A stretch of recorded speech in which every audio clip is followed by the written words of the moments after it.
noticed about Riobamba is it's potentially a good bicycle town. The roads are nice and wide. They're not really cramped with cars.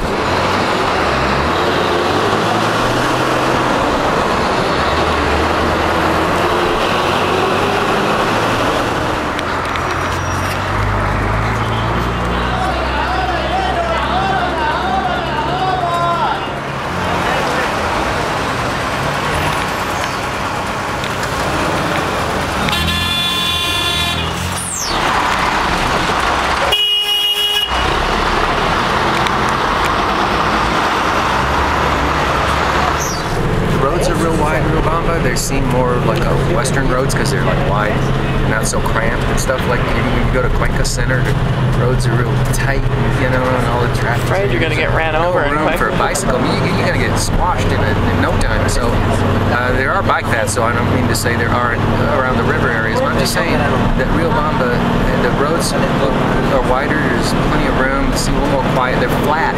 That's the main thing. It seemed very flat.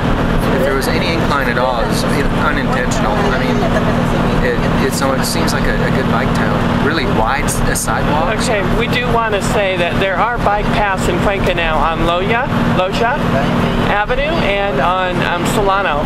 There's a little bit of bike path, yeah, but I'm saying if you aren't joyriding, okay, for example, okay, yeah, in Cuenca, okay, I'm going to go for a bike ride. I'm just going to go over there on the bike path, Solano on the river, or something. whatever, Yeah, you know, river, wherever the bike path is. River. I'm saying if you want to run around town on a bike, okay, right. You want to go buy your tomatoes, you want to, whatever, you want to go visit somebody in the park or whatever.